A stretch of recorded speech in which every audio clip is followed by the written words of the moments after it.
আল্লাহ সুবহানাহু ওয়া তাআলার দরবারে অসংখ্য শুকরিয়া জ্ঞাপন করছি যে মহান রব্বুল ইজ্জা ওয়াল জালাল আমাদেরকে সালাতুজ যোহর আদায় করে কোরআন এবং সুন্নাহর আলোচনায় বসবার তৌফিক ইনায়েত করেছেন। এজন্য আমরা হৃদয়ের গভীর থেকে দরবার ইলাহিতে শুকরিয়া আদায় করছি। আলহামদুলিল্লাহ। আমরা গতকাল কোরআনুল কারীমের 15 নম্বর পারা সালাতুত তারাবিহে তেলাওয়াত শুনেছি। আলহামদুলিল্লাহ। এই পারার শুরুতে এমন একটা বিষয়ের আলোচনা আল্লাহ সুবহানাহু ওয়া তাআলা করেছেন যে বিষয়টা অত্যন্ত গুরুত্বপূর্ণ, অত্যন্ত বড় ধরনের একটা বিষয়। আমরা যখন কোনো আশ্চর্য ধরনের জিনিসের কথা শুনি তখন আমরা সুবহানাল্লাহ বলে থাকি।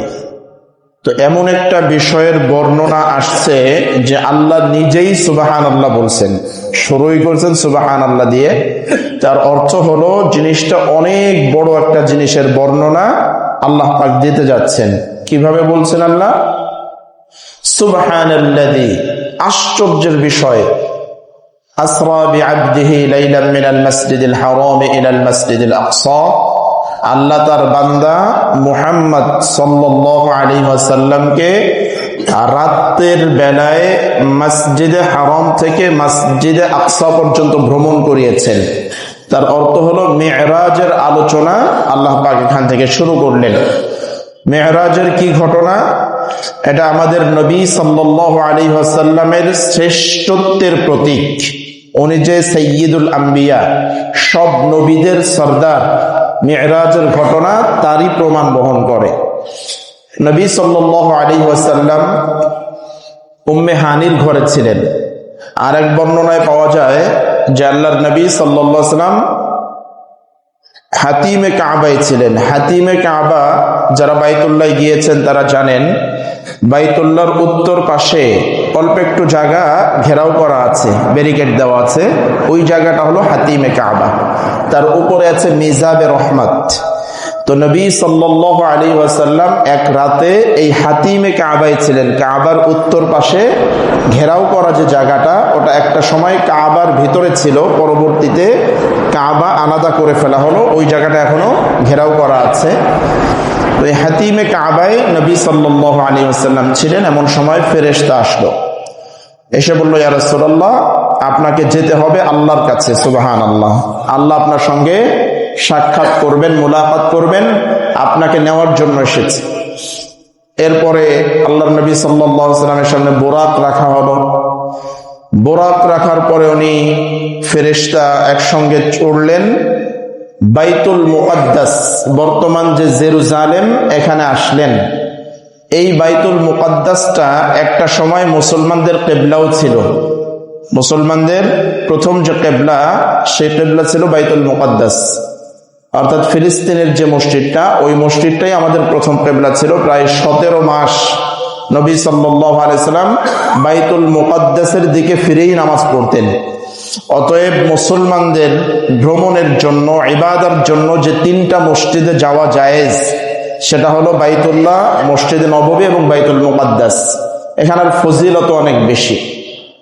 আল্লাহর নবী সাল্লাল্লাহু আলাইহি ওয়াসাল্লাম যখন রওনা হলেন, বুরাক থেকে নবী সাল্লাল্লাহু আলাইহি ওয়াসাল্লামকে 3 বার নামানো হলো পথের মধ্যে। এক জায়গায় জিবরাইল আলাইহিস সালাম নামিয়ে বললেন যে রাসূলুল্লাহ, এখানে নামেন এবং নামাজ পড়েন। তো আল্লাহর নবী সাল্লাল্লাহু আলাইহি ওয়াসাল্লাম এক জায়গায় নামলেন, নামাজ পড়লেন। তো জিজ্ঞেস করা হলো, আপনি কি জানেন এই জায়গাটা কোনটা? উনি বললেন, না, আমি জানি না। তখন জিবরাইল আলাইহিস সালাম বললেন, এটা হলো ইয়াসরিব, অর্থাৎ মদিনা, যেখানে মসজিদে নববী, ওইখানে নামাজ পড়ানো হলো মসজিদে নববী হওয়ার আগে। তো জিবরাইল আলাইহিস সালাম বললেন যে ইয়া রাসূলুল্লাহ, একটা সময় আপনাকে আপনার মক্কার মানুষরা মক্কায় থাকতে দিবে না, তখন আপনাকে এখানে চলে আসতে হবে। এই সেই জায়গা, যে জায়গা আপনি হিজরত করে চলে আসবেন। এরপরে কিছু দূর যাওয়ার পরে রাসূলুল্লাহ সাল্লাল্লাহু আলাইহি ওয়াসাল্লামকে আবার নামানো হলো। বলল, ইয়া রাসূলুল্লাহ, এই জায়গাটা কোনটা জানেন? বলল, না। বলল, এই জায়গাটা হলো সেই জায়গা যেখানে মূসা আলাইহিস সালাতু ওয়াস সালামের সঙ্গে আল্লাহ কথা বলেছিলেন সরাসরি। সুবহানাল্লাহ। এরপরে রাসূলুল্লাহ সাল্লাল্লাহু আলাইহি ওয়াসাল্লাম যখন বাইতুল মুকাদ্দাসের দিকে যাচ্ছিলেন, তো একটা মানুষ, বৃদ্ধা মহিলা ডাক দিল, ইয়া মুহাম্মদ হালুম্মা ইয়া মুহাম্মদ, মুহাম্মদ আমার কাছে আসো। তো জিবরাইল আলাইহিস সালাম বললেন সুরিয়া মুহাম্মদ, দ্রুত চলেন। কিছু দূর যাওয়ার পরে আরেকজন ব্যক্তি নবী সাল্লাল্লাহু আলাইহি সাল্লামকে ডাক দিল, হালিম্মা ইয়া মুহাম্মদ, মুহাম্মদ আমার কাছে আসো। তো এবারও জিবরাইল আলাইহিস সালাম বললেন সুরিয়া মুহাম্মদ, দ্রুত চলেন। তো এই সব যাওয়ার পরে রাসূলুল্লাহ সাল্লাল্লাহু আলাইহি সাল্লাম যখন বাইতুল মুকাদ্দাসে পৌঁছালেন, তখন জিজ্ঞাসা করলেন যে জিবরাইল, পথে যে জায়গায় আমাকে 2-3 ব্যক্তি ডাকলো, এই ব্যক্তিরা আসলে কারা? তো তখন ব্যাখ্যা দিলেন জিবরাইল আলাইহিস সালাম যে প্রথম যে বৃদ্ধা মহিলার সাথে আমাদের সাক্ষাৎ হয়েছে, এইটা হলো দুনিয়া, অর্থাৎ দুনিয়ার যৌবন শেষ, কিশোর কৈশোর শেষ, এখন দুনিয়া বৃদ্ধ অবস্থায় আছে, দুনিয়ার সময় আর বেশি নাই, কিয়ামতের আর বেশি বাকি নাই। ওই বৃদ্ধা মহিলা দিয়ে আপনাকে এটা বোঝানো হয়েছে। আর মাঝে যে আপনাকে ডাকলো, তার কাছে যেতে বললো যে মানুষটা, ওইটা হলো শয়তান। শয়তান আপনাকে ডেকেছিল, কারণ শয়তান জানতো যে আজকে আপনি আল্লাহর দিদারে যাচ্ছেন, আজকে আপনার সম্মান বৃদ্ধি পাচ্ছে, তো সে বাধা দেওয়ার জন্য আপনাকে ডেকেছিল। এরপরে রাসূলুল্লাহ সাল্লাল্লাহু আলাইহি সাল্লামকে দুধ অফার করা হলো, পানি অফার করা হলো, এরপরে মধু অফার করা হলো। আল্লাহর নবী সাল্লাল্লাহু আলাইহি সাল্লাম সেখান থেকে দুধের পেয়ালাটা নিলেন এবং পান করলেন। রাসূলুল্লাহ সাল্লাল্লাহু আলাইহি সাল্লামকে জিবরাইল আলাইহিস সালাম বললেন, আসবতা ইয়া মুহাম্মদ, আপনি সঠিকটাই করেছেন, আপনি যা পান করেছেন এটাই আল্লাহর সিদ্ধান্ত ছিল, আপনি সঠিক কাজ করেছেন। যাই হোক, এভাবে বাইতুল মুকাদ্দাসে সমস্ত নবীদের উপস্থিতিতে রাসূলুল্লাহ সাল্লাল্লাহু আলাইহি সাল্লাম নামাজ পড়ালেন। এরপরে আল্লাহর নবী সাল্লাল্লাহু আলাইহি সাল্লাম সপ্ত আসমান ভেদ করে সপ্ত আসমান, প্রথম আসমানে গেলেন, সেখানে সালাম বিনিময় হলো, কথাবার্তা হলো। তিনি প্রথম আসমানে গেলেন, সেখানে নবীদের সাথে সাক্ষাৎ হলো, দ্বিতীয় আসমানে নবীদের সাথে সাক্ষাৎ হলো। এভাবে সপ্ত আসমান পাড়ি দিয়ে সিদরাতুল মুনতাহা পাড়ি দিয়ে রাসূলুল্লাহ সাল্লাল্লাহু আলাইহি সাল্লাম সরাসরি রব্বে কারীমের কাছে চলে গেলেন। সুবহানাল্লাহ। তো কত কাছে গেলেন? আল্লাহ বলেন ফাকানা কাবা কাউসাইনি আও আদনা, আল্লাহর এত কাছাকাছি নবী সাল্লাল্লাহু আলাইহি সাল্লাম চলে গেলেন যে একটা তীর, এই যে ধনুক দেখি না আমরা, ধনুকের যে বাঁকা আর ওর রশি, এর মধ্যে হয়তো 1 হাত বা 1.5 হাতের ব্যবধান থাকে। তো আল্লাহ পাক এইভাবে বোঝাচ্ছেন ফাকানা কাবা কাউসাইনি আও আদনা, ওই যে তীর, ধনুক আর তীরের ব্যবধান যতটুকু, আমি আর নবীর মধ্যে ব্যবধান মাত্র এতটুকুই ছিল, বা এর চেয়েও কম। তার মানে হলো আল্লাহর খুব কাছাকাছি চলে গেলেন। এরপরে রাসূলুল্লাহ সাল্লাল্লাহু আলাইহি ওয়াসাল্লামের সাথে রব্বে কারীমের দীর্ঘ আলোচনা হওয়ার পরে আমাদের জন্য, উম্মতে মুহাম্মাদের জন্য আল্লাহ সুবহানাহু ওয়া তাআলা 50 ওয়াক্ত নামাজ ফরজ করলেন। কয় ওয়াক্ত নামাজ? যেই 5 ওয়াক্ত আমরা পড়ি দিনে রাতে, এটা 50 ওয়াক্ত ফরজ করে দিয়েছিলেন আল্লাহ পাক। তো উনি নবী সাল্লাল্লাহু আলাইহি ওয়াসাল্লাম এই 50 ওয়াক্ত নামাজ উম্মতের জন্য নিয়ে খুব আনন্দের সাথে চলে আসতেছিলেন। হযরত মুসা আলাইহিস সালামের সাথে সাক্ষাৎ হওয়ার পরে মুসা আলাইহিস সালাম বলল যে ইয়া রাসূলুল্লাহ, মুহাম্মদ তোমাকে আল্লাহ কি দান করেছে, কি দিয়েছে উপহার হিসেবে?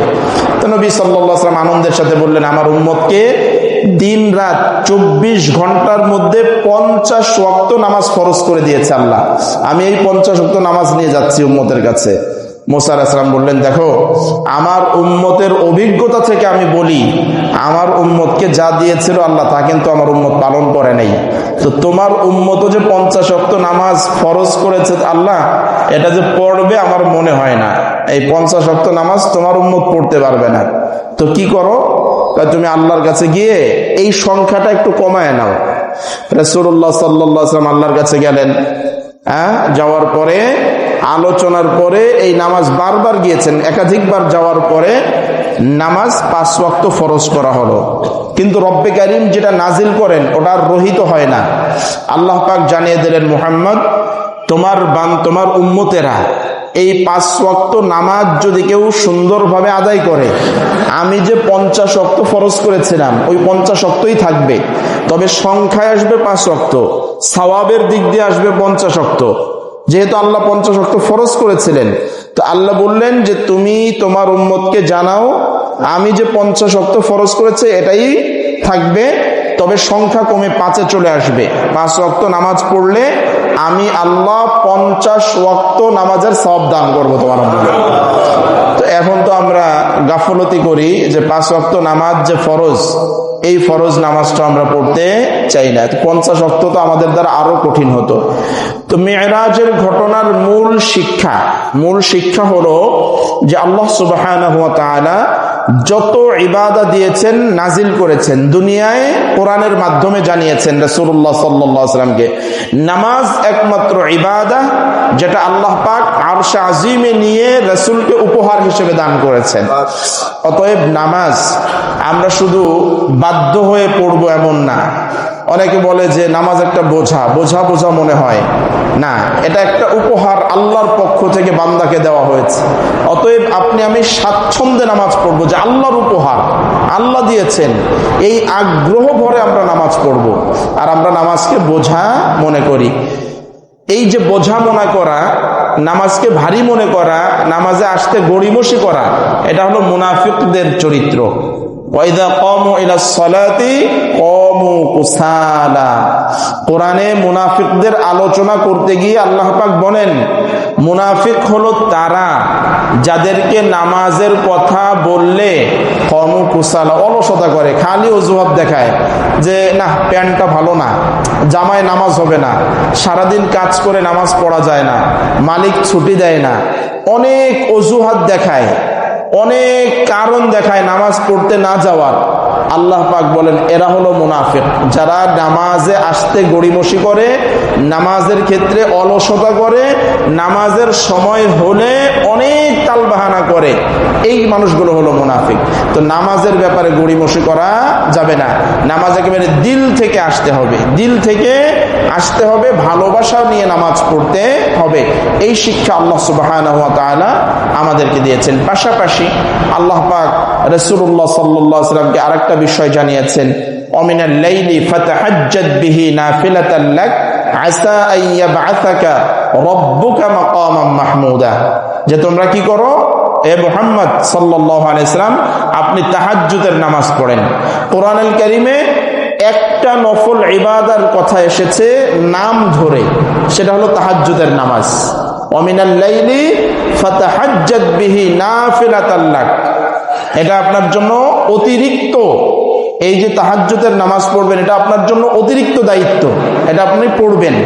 নবী সাল্লাল্লাহু আলাইহি ওয়াসাল্লামকে একেবারে বাধ্য করে দিয়েছেন আল্লাহ পাক যে আপনি তাহাজ্জুদের নামাজ পড়বেন। কেন?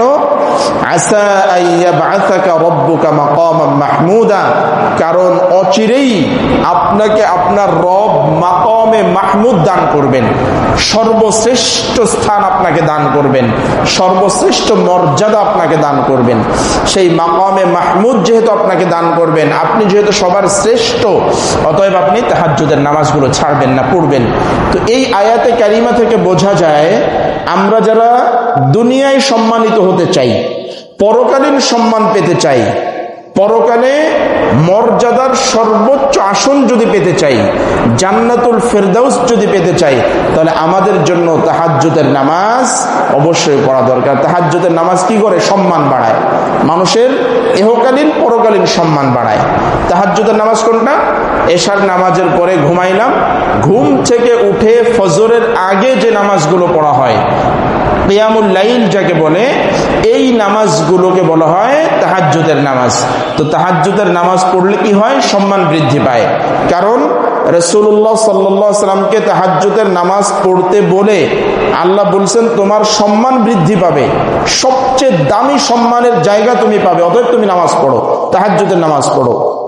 অতএব আমরাও যদি সম্মানিত জায়গায় যেতে চাই, সেটা ইহকালীন হোক পরকালীন হোক, তাহলে তাহাজ্জুদের নামাজের বিকল্প নাই। আল্লাহর ওলি হওয়ার জন্য তাহাজ্জুদের নামাজের বিকল্প নাই। আপনি তাহাজ্জুদের নামাজ পড়লে নিঃসন্দেহে আপনাকে আল্লাহর ওলি বলা যায়, আপনি আল্লাহর সম্মানিত বান্দা, এবং কিয়ামতের দিন নাজাত পেয়ে আপনি রবের সঙ্গে মুলাকাতের আশা রাখতে পারেন। এজন্য আমার প্রিয় দিনী ভাইয়েরা, আমরা 5 ওয়াক্ত নামাজ তো দিল থেকে আদায় করব, এখানে গড়িমসি তো চলবেই না, দিল থেকে আদায় করব। নামাজ এতটা গুরুত্বপূর্ণ বিষয়। দেখেন, খলিফাতুল মুসলিমিন হযরত ওমর ফারুক রাদিয়াল্লাহু তাআলা আনহু ফজরের নামাজ পড়াচ্ছেন। এক রাকাত নামাজ শেষ হওয়ার পরে দ্বিতীয় রাকাত যখন শুরু করবেন, তখন তাকে আততায়ী আঘাত করলো। একজন এসে খঞ্জর পেটের মধ্যে ঢুকাই দিচ্ছে, যেটা দুই পাশে ধারালো। এই অস্ত্রটা ঢুকাই দিলে উনি বেহুশ হয়ে পড়ছেন। এক রাকাত নামাজ আর পড়াইতে পারেন নাই। জ্ঞান ফিরছে, তখন উনি মৃত্যু শয্যায় শায়িত, শহীদ হয়ে যাচ্ছেন, মরে যাচ্ছেন। এরপরে আর উনি বাঁচেন নাই, মারা গেছেন। ওই যে আততায়ীর আঘাতে মারা গেছেন ওমর রাদিয়াল্লাহু তাআলা আনহু। তো উনি যখন জ্ঞান ফিরলো, জ্ঞান ফিরে সর্বপ্রথম যে কথাটা বললেন, আসাল্লান নাস, আমি তো এক রাকাত নামাজ পড়াইছিলাম, বাকি এক রাকাত নামাজ কি মানুষরা পড়ছে? সবাইকে নামাজ পড়ছে? তো দেখুন, একটা মানুষ মরে যাচ্ছে, তখনও কিন্তু সে নামাজের কথা ভুলে নাই। অতএব নামাজ এমন একটা ইবাদত, মৃত্যু পর্যন্ত পড়তে হবে, এর কোনো বিকল্প নাই। রমজান মাসের রোজার ক্ষেত্রে দেখেন, আপনি যদি অসুস্থ হন, আল্লাহ কোরআনে বললেন যে ফামান শাহিদা মিনকুমুশ শাহরা ফালইয়াসুম, যে রমজান মাস পাবে সে রোজা রাখবে। ফামান কানা মারিদান, কেউ যদি রমজান মাসে অসুস্থ হয়, আও আলা সাফার, অথবা যদি কেউ সফর থাকে, সফরে যায়, ফাইদ্দাতুম মিন আইয়ামিন উখার, তাহলে রমজান মাসের রোজা পরে রেখে দিলেও চলবে। রমজান আপনি অসুস্থ, তাহলে এখন আর রোজা রাখার দরকার না, আপনি পরে রোজা রেখে দিয়েন, সমস্যা নাই। সব ইবাদার বিকল্প আছে, এখন পারতেছেন না, পরে করে দিয়েন। কিন্তু নামাজের কোনো বিকল্প নাই। নামাজ আপনি অসুস্থ, দাঁড়ায় নামাজ পড়া ফরজ। দাঁড়ায় নামাজ পড়া কি ফরজ? প্রত্যেক ফরজ নামাজ দাঁড়ায় পড়া ফরজ। আপনি বসে নামাজ পড়লে ফরজ নামাজ হবে না। এখন আপনি অসুস্থ, রোজার ক্ষেত্রে আল্লাহ বলছেন অসুস্থ হলে এখন আর রাখার দরকার নাই, পরে রেখো। কিন্তু নামাজের ক্ষেত্রে তা বলেন নেই যে তুমি অসুস্থ পরে নামাজ পড়ে দিও না। তুমি দাঁড়াতে পারতেছো না, অসুস্থতা কেমন যে আমরা দাঁড়াতে পারি না, মাথা ঘুরে পড়ে যাই, তো নিয়ম হলো বসো, বসে নামাজ পড়ো। বসতেও পারি না, এত অসুস্থ যে বসতেও পারতেছি না, তাহলে কি অবস্থায় নামাজ পড়বো? শুয়ে নামাজ পড়বো। শুয়ে পড়েন, শুয়ে পড়ে পশ্চিম দিকে পা দিয়ে, কিবলার দিকে পা দিয়ে ইশারায় নামাজ পড়বো। যত সময় জ্ঞান আছে, যত অসুস্থতা হোক, যত সময় জ্ঞান আছে তত সময় মতো নামাজ পড়তে হবে। জ্ঞান নাই, নামাজ মাফ। আপনি অজ্ঞান হয়ে গেছেন, অজ্ঞান হয়ে যাওয়ার পরে জোহরের নামাজ অজ্ঞান অবস্থায় ছিল, আপনার আর জ্ঞান ফেরে নেই, আপনি মারা গেছেন, তাহলে আপনার ওই ওয়াক্তের নামাজের হিসাব হবে না। এর কোনো ফেদিয়া কাফফারাও দেওয়া লাগবে না। রমজানে যদি কেউ অসুস্থ হয়, রোজা রাখতে না পারে আর মারা যায়, তাহলে তার কাফফারা দিয়ে দিতে হয়, ফেদিয়া দিয়ে দিতে হয়। কিন্তু নামাজের কোনো বিকল্প আল্লাহ রাখেন নাই। নামাজ এমন একটা ইবাদত, সময় মতো পড়াটাই ফরজ, এর সময় মতোই পড়তে হবে। অসুস্থ মানুষকেও পড়তে হবে, সব মানুষকে নামাজ পড়া আবশ্যক করে দিয়েছেন আল্লাহ পাক। এই জন্য আমার প্রিয় দিনী ভাইরা, নামাজ আমরা সময় মতো পড়বো, ওয়াক্ত মতো নামাজ পড়া যেহেতু ফরজ, আমরা 5 ওয়াক্তের নামাজ ওয়াক্ত মতো পড়বো। এবং নামাজ পড়বো কিভাবে? খুশির সাথে, যে আল্লাহর থেকে উপহার পেয়েছি, এইভাবে আমরা নামাজগুলো আদায় করব। পাশাপাশি আমরা তাহাজ্জুদের নামাজগুলো পড়ার চেষ্টা করব। রমজানে আলহামদুলিল্লাহ আমরা প্রত্যেকেই হয়তো 2-4 রাকাত নামাজ পড়ি, তাহাজ্জুদের নামাজ প্রত্যেকেই পড়ি। তো এটা 2 রাকাত করে হলেও আমরা সারা বছর চালিয়ে যাব ইনশাআল্লাহ। আল্লাহ আমাদেরকে জান্নাতুল ফেরদাউস দান করবেন, আমিন। আল্লাহ পাক আমাদেরকে বিষয়গুলো বুঝবার, আমল করবার তৌফিক দান করুন, আমিন। ওয়া আখিরু দাওয়ানা আলহামদুলিল্লাহি রাব্বিল আলামিন। সুবহানাকাল্লাহুম্মা ওয়া বিহামদিকা আশহাদু আল লা ইলাহা ইল্লা আনতা আস্তাগফিরুকা ওয়া আতুবু ইলাইক। আসসালামু আলাইকুম ওয়া রাহমাতুল্লাহি ওয়া বারাকাতুহু।